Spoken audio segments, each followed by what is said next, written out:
कृपया मेरे साथ में देखिए इब्रानियों अध्याय 11। इब्रानियों अध्याय 11। और चलिए मैं पहले 3 वचन पढ़ता हूँ। वचन 1, 2 और 3। अब विश्वास आशा की हुई वस्तुओं का निश्चय और अनदेखी वस्तुओं का प्रमाण है, क्योंकि इसी के विषय में प्राचीनों की अच्छी गवाही दी गई। विश्वास ही से हम जान जाते हैं कि सारी सृष्टि की रचना परमेश्वर के वचन के द्वारा हुई है, पर ये नहीं कि जो कुछ देखने में आया है वो देखी हुई वस्तुओं से बना हो। हाँ, हम लोग विश्वास का अध्ययन कर रहे हैं। हमने इस सीरीज का नाम रखा है विश्वास से जीना, और हमारी शिक्षा आधारित है इब्रानियों अध्याय 11 पर, विश्वास के बारे में विख्यात अध्याय जो विश्वास के वीरों के बारे में कहता है। इसे लॉन्चिंग पैड के रूप में उपयोग करेंगे और यहाँ से हर जगह पर जाएंगे। विश्वास क्या है? इब्रानियों 11:1 ये कहता है, विश्वास आशा की हुई वस्तुओं का निश्चय है। और हमने चर्चा की है आशा पर, और कैसे विश्वास आशा की हुई वस्तुओं का निश्चय है। बेहतर शब्द होगा भरोसा, उस आशा के लिए भरोसा। तो विश्वास भरोसे की अपेक्षा है उन बातों की जिनकी हम आशा करते हैं कि अच्छा, जिसके लिए हम आशा करते हैं, ये उन बातों की भरोसे की अपेक्षा है। दूसरी बात ये कहता है विश्वास अनदेखी वस्तुओं का प्रमाण है। अब हम उस पर चर्चा कर रहे हैं। इस संदर्भ में वचन 3 भी बहुत महत्वपूर्ण है, क्योंकि ये कह रहा है दृश्य संसार और अदृश्य संसार, और कैसे ये दृश्य संसार अस्तित्व में आया, इसे अदृश्य संसार ने बनाया है। तो इस वचन में बहुत कुछ है जो देखा और अनदेखा के बारे में बताता है। तो हम इस पर चर्चा कर चुके हैं। पिछले हफ्ते हमने देखा अनदेखी बातों पर विश्वास, कैसे विश्वास का अनदेखी बातों से संबंध है। आज हम इसे आगे देखेंगे। मैं तो इसे और आगे ले जाऊंगा। पिछले हफ्ते मैंने आपको बताया कि एक अनदेखा संसार है। दृश्य संसार को हम समझ सकते हैं, देखते हैं। अनदेखा संसार समझने में मुश्किल है, क्योंकि हम उसे नहीं देख सकते।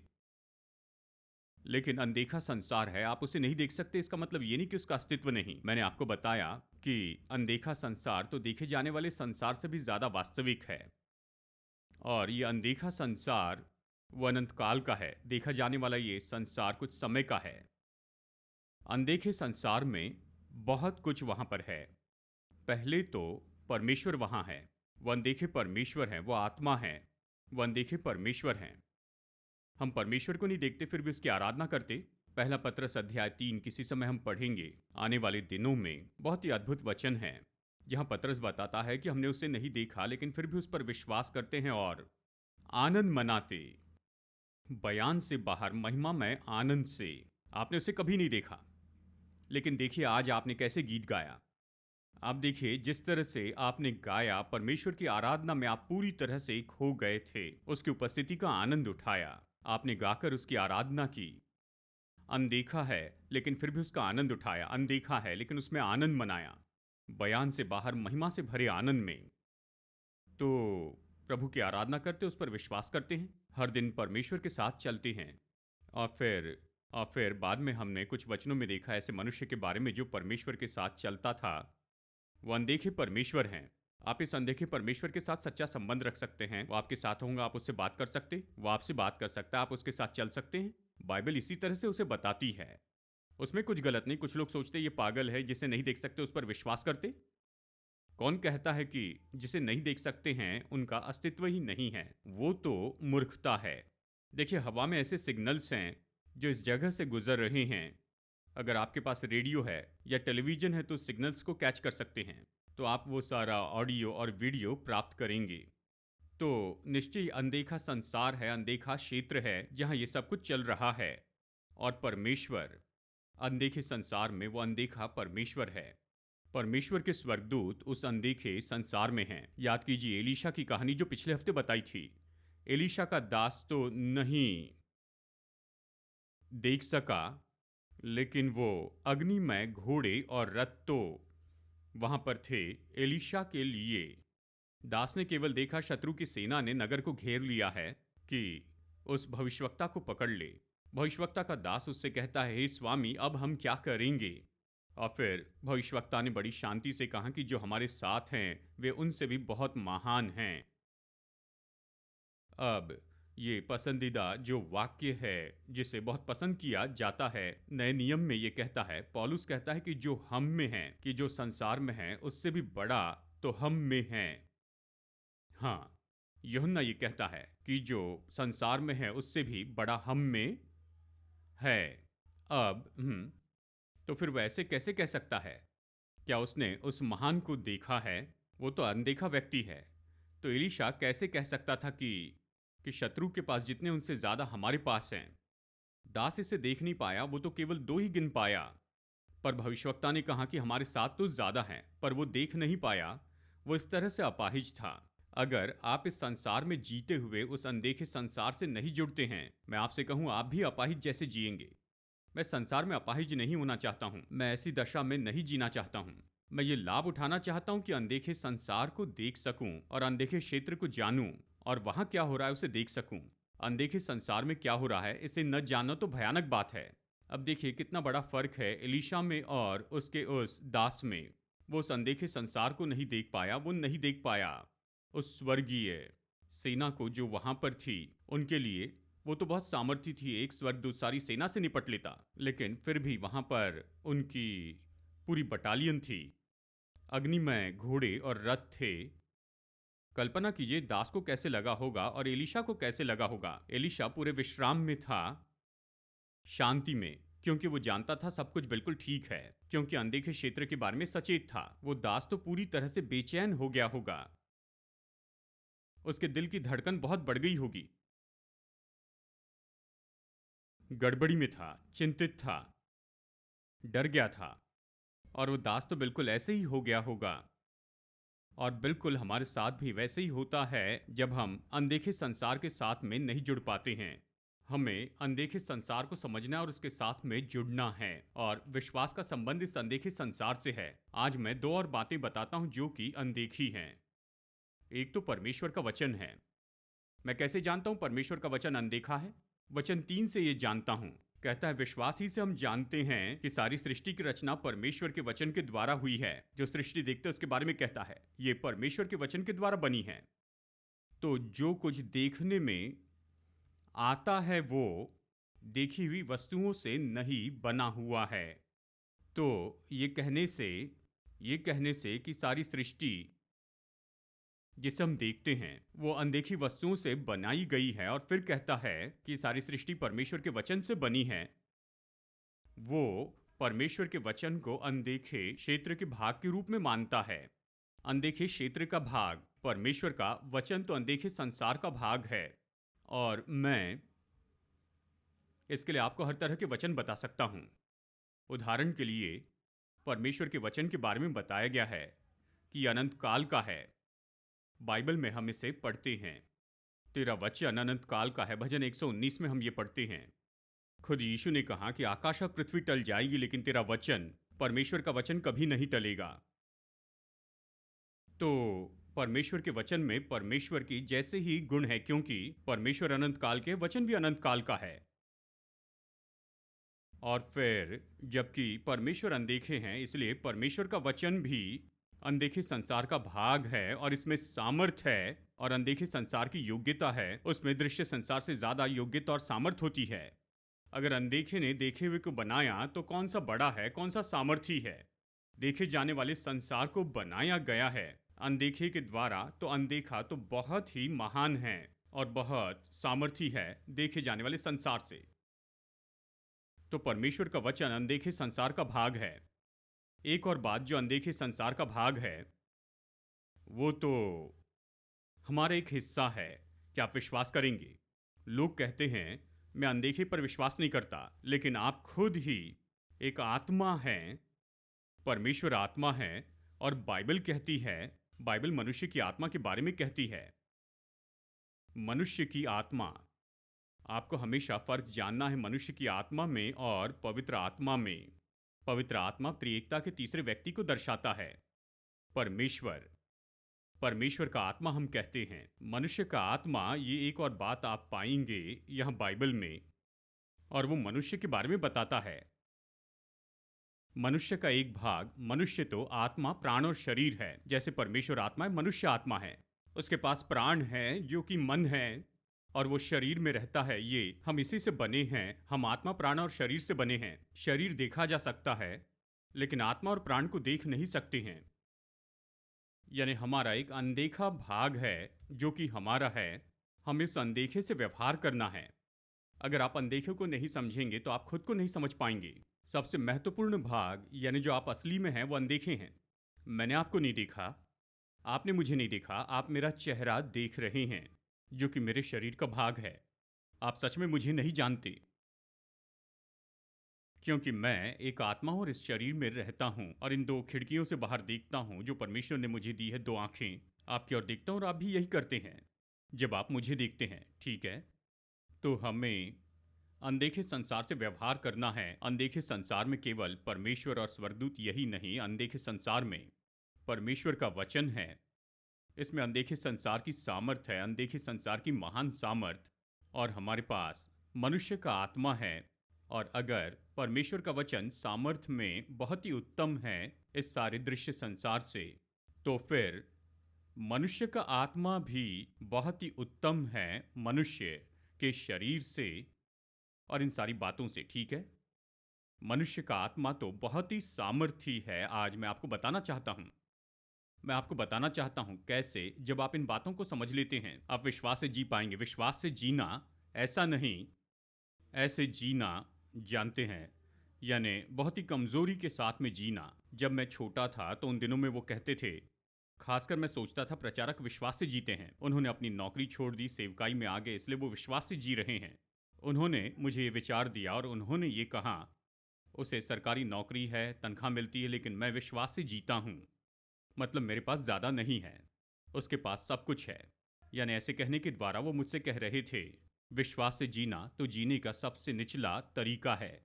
तो मैंने बचपन में ही निर्णय लिया कि चाहे जो भी करूँगा पर विश्वास से नहीं जीऊँगा, क्योंकि विश्वास से जीते हैं वो जीने का निचला तरीका है। मैंने यही सोचा। किसी ने कहा मैं विश्वास से जीता हूँ, मैंने कहा मेरे प्रभु, प्रभु उसकी मदद करें, ये बहुत बुरी दशा में है। मैंने यही सोचा। लेकिन जब मैं बड़ा हुआ, बाइबल का अध्ययन करने लगा और सेवकाई में आया, तब मैं इस बात को समझने लगा कि हम सबको विश्वास से जीना है। विश्वास से जीना तो सबसे ऊंचा जीवन है। चाहे आप मल्टीनेशनल के लिए काम कर रहे हैं, बड़ी तनख्वाह पा रहे हैं, या फिर सेवकाई में हैं, जो भी हो, आप जो भी कर रहे हैं, हर एक व्यक्ति को विश्वास से ही जीना है। विश्वास से जो जीना है, इसका अर्थ है कि आपके पास ऐसे स्रोत हैं जो कि देखे जाने से परे हैं। आपके पास सामर्थ है जो इन आंखों से देखे जाने वाली बातों से परे हैं। विश्वास से जीने का मतलब आपके पास स्वर्ग के स्रोत हैं, आपको उसमें से निकालना जानना है। विश्वास से जीने का मतलब आपके लिए इतना कुछ रखा गया है अनदेखे क्षेत्र में, आप उसके बारे में सचेत हो जाइए, उससे व्यवहार कीजिए और उसमें से लीजिए। सुनिए क्या आप यहाँ पर हैं? तो ये विश्वास से जीना है।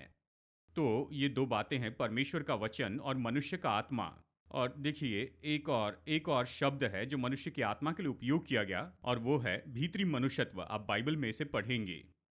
हाँ, बाइबल कहती है दूसरा कुरिन्थियों 4:16 में, उदाहरण के लिए, यद्यपि हमारा बाहरी मनुष्यत्व नष्ट होता जाता है, बाहरी मनुष्यत्व यानी ये शरीर है जो कि हमारा देखा जाने वाला भाग है, हमारा बाहरी मनुष्यत्व नष्ट होता जाता है, हमारा भीतरी मनुष्यत्व दिन प्रतिदिन नया होता जाता है। तो इस तरह से भीतरी मनुष्यत्व बार बार बताया गया है। भीतरी मनुष्य या भीतरी मनुष्यत्व बाइबल में बताया है। ये तो मनुष्य की आत्मा के लिए एक और नाम है। ऐसा मनुष्यत्व जो दिखता नहीं, मनुष्यत्व जो कि आत्मा है, ठीक है? एक और शब्द है जो सरल शब्द है, और वो शब्द है हृदय। जब आप हृदय शब्द देखते हैं पुराने नियम में और नए नियम में भी, कई बार ये इस अंग के बारे में नहीं कहता है। शारीरिक अंग जो आपके शरीर में रक्त संचार करता है, कई बार ये दर्शाता है मनुष्य की आत्मा को, मनुष्य का वो भाग जो अनदेखा है, जो आत्मिक है, जिसे देख नहीं सकते लेकिन असली है। जैसे परमेश्वर असली है, वैसे मनुष्य का आत्मा असली है। और मनुष्य की आत्मा में असली काम चल रहा है। बाइबल मनुष्य की आत्मा को बल देने के बारे में कहती है, यानी अपनी आत्मा में बल प्राप्त करते जाएं पवित्र आत्मा के द्वारा, और ये सब तो आप अपनी आत्मा में बल पा सकते हैं और सामर्थी हो सकते हैं आत्मिक रीति से। जब आप आत्मिक रीति से सामर्थी होते हैं तो स्वाभाविक संसार की सारी चीजें आपके अधीनता में होगी, आप उन पर अधिकार कर पाएंगे, उन पर सामर्थ ले पाएंगे, क्योंकि आत्मिक सामर्थ तो सच में महान होती है। संसार की सामर्थ्य देखे जाने वाली सामर्थ्य से अनदेखा जो है वो देखे जाने से बड़ा है, ठीक है। तो मनुष्य का आत्मा जो भीतरी मनुष्यत्व है या हृदय है, अब बाइबल कहती है कि विश्वास हृदय से है। विश्वास हृदय में काम करता है, यानी विश्वास भीतरी मनुष्यत्व में काम करता है। विश्वास मनुष्य की आत्मा में काम करता है। विश्वास एक आत्मिक सामर्थ्य है, ये भीतरी मनुष्यत्व की है। ये अनदेखी सामर्थ्य, क्योंकि ये अनदेखी है इसलिए तुरंत ही आप समझ सकते हैं कि ये तो पृथ्वी की किसी भी सामर्थ्य से बहुत ही उत्तम है, महान सामर्थ्य है। और इसलिए यीशु ने कहा, जो कोई इस पहाड़ से कहेगा कि तू यहाँ से उखड़ जा और समुद्र में जा पड़, और अपने मन में संदेह न करे परंतु प्रतीति करे कि जो कुछ वो कहता है वो होगा, उसके लिए वैसे ही होगा जो उसने कहा है। अब इस सामर्थ्य को देखिए, इस आत्मिक शक्ति की जिसे विश्वास कहते हैं, ये मनुष्य के आत्मा का है। ये तो एक आत्मिक सामर्थ्य और ऐसा नहीं हो सकता है, यानी किसी भी, यानी ये केवल हमारे शरीर में नहीं, ये तो आत्मा में है। और जब ये आत्मा में है, चलिए मैं आपको पहले वचन बता दूं, ये दिखाता है कि ये आत्मा में है। देखिए रोमियो अध्याय 10, रोमियो अध्याय 10 वचन 9 और 10।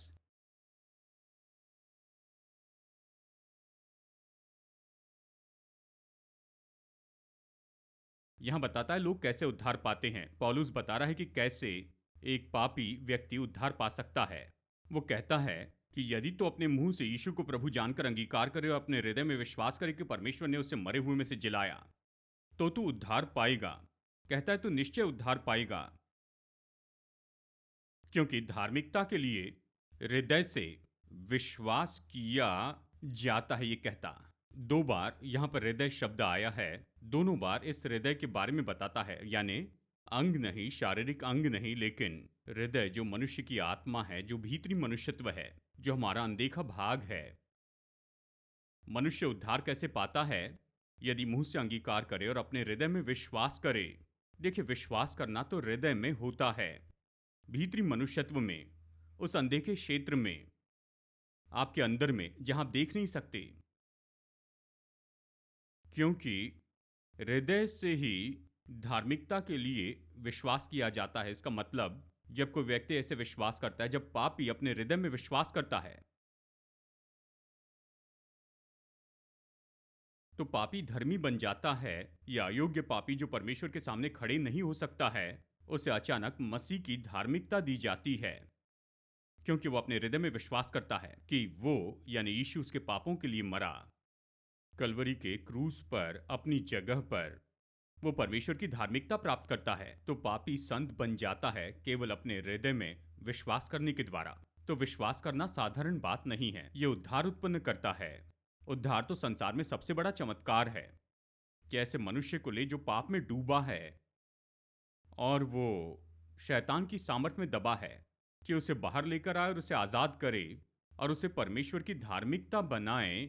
ये सबसे मुश्किल बात है, ये तो सबसे बड़ा चमत्कार है जो हो सकता है, कि पापी को लेकर उसे परमेश्वर की संतान बनाए। और ये होता है हृदय में विश्वास काम करने से। इसलिए विश्वास हृदय में काम करता है, ये दिमाग से नहीं है।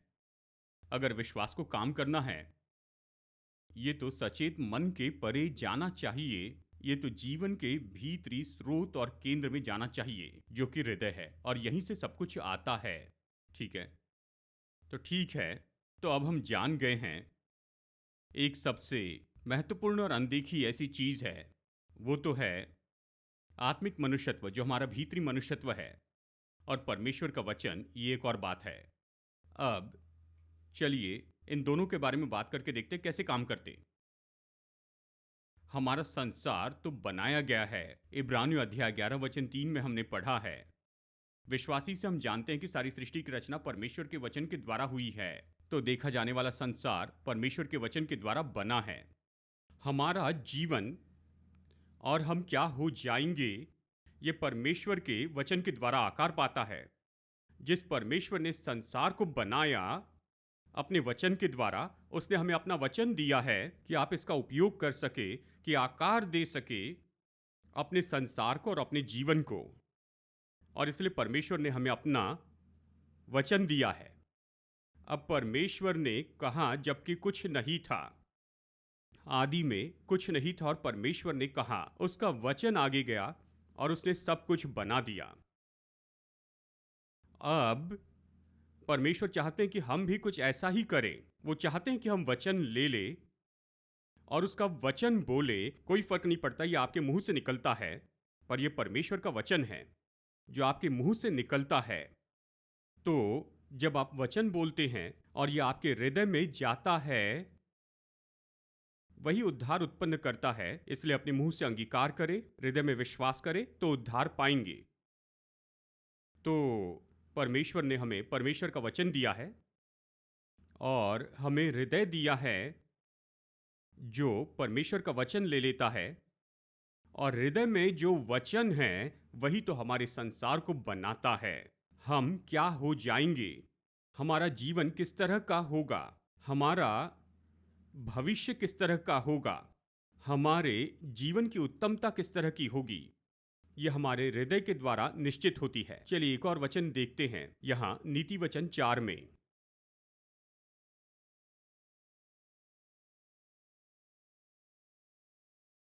नीति वचन अध्याय 4 वचन 23 पढ़ते हैं। सबसे अधिक अपने मन की, क्या आप देख रहे हैं?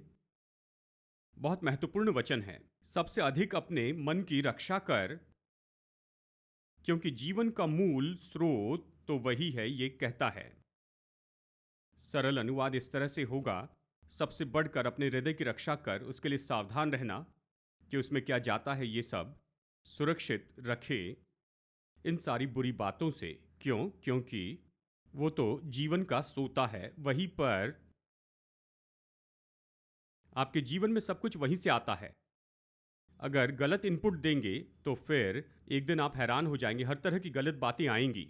शायद ये तुरंत ना हो, लेकिन गलत इनपुट देते जाएंगे, गलत बातों को पढ़ते जाएंगे, गलत चीज़ों को देखते जाएंगे और गलत तरीके के इनपुट हमेशा देते चले जाएं अपने हृदय में, तो आपके हृदय से ही सारी बुरी बातें निकलती जाएंगी। जैसे यीशु ने कहा, उसने भयानक बातें बताई हैं। उसने कहा ये सारी बुरी बातें मनुष्य के हृदय से आती हैं। हृदय जीवन का स्रोत है। अगर मनुष्य कुछ बुरा उत्पन्न करता है और वो अपने परिवार को नाश करता है, अपने संबंधों को नाश करता है, वो नाश करता है उसकी शांति, ये नाश करता है उसके बारे में सब कुछ।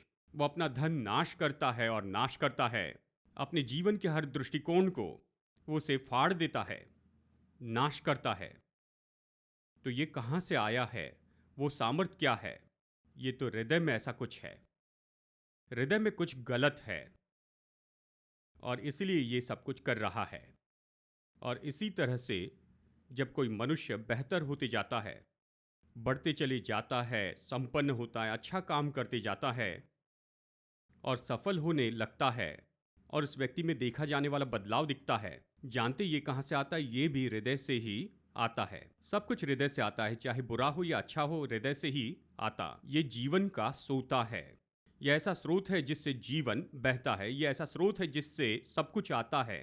ये कहता है हृदय की रक्षा कर। हम अपने घर पर ताला लगाते हैं, लॉकर पर ताला लगाते हैं, 50,000 रुपए के स्कूटर को भी लॉक लगाते हैं, जानते हैं, और मोटरसाइकिल्स को, लेकिन भूल जाते हैं कि अपने हृदय को लॉक लगाए और हृदय के दरवाजे बंद रखें बुरी चीजों के लिए। हम निरंतर उनके बहाव को आने देते हैं, गलत बातों को अपने हृदय में आने देते हैं। और फिर क्या होता है? देखिए, सब कुछ बिल्कुल तुरंत नहीं होता है।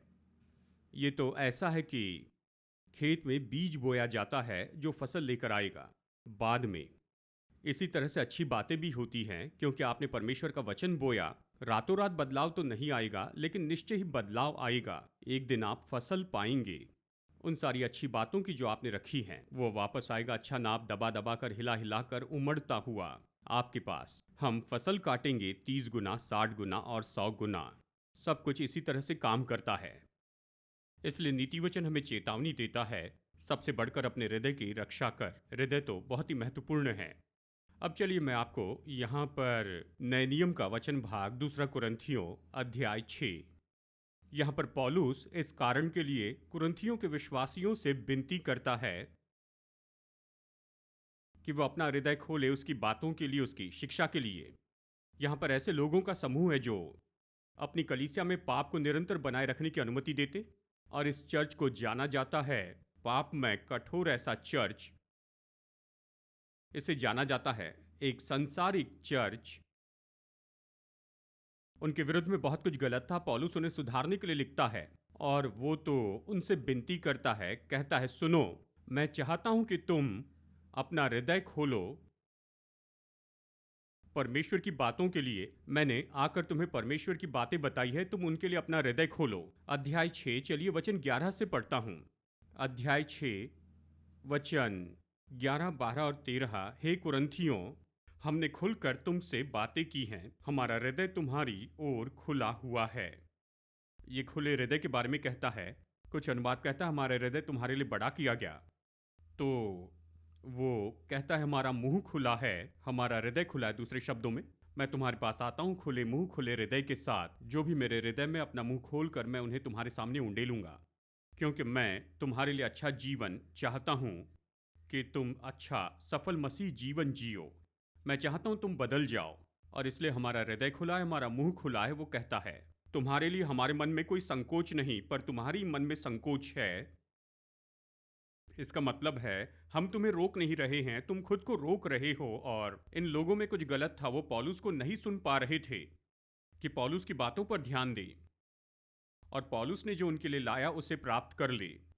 पर अपने बच्चे जानकर तुमसे कहता हूं कि तुम भी उसके बदले में अपना हृदय खोल दो। तो वो उनसे विनती करता है। अपने बच्चे जानकर तुमसे कहता हूं, क्या आपने कभी देखा है कुछ माता पिता अपने बच्चों से विनती करते हैं कि ये काम न करे, वो काम करे, क्योंकि बच्चों की परवाह करते हैं। वो चाहते हैं कि वो अच्छे से पढ़ाई करे और इसमें और उसमें फंसे नहीं। वो कई बार उनसे विनती करते हैं, कई बार उनसे विनती करते प्लीज़। क्यों? क्योंकि वो उस बच्चे की भलाई में बहुत दिलचस्पी लेते हैं। वो उन बुरी बातों के खतरे को जानते हैं जिनमें उनका बच्चा जुड़ा हुआ है, और वो विनती करते लेकिन बच्चे नहीं सुनते। उनका हृदय बंद है और मन बंद है, सकरा हृदय और मन है। वो सोचते वो सही है, माता पिता गलत हैं।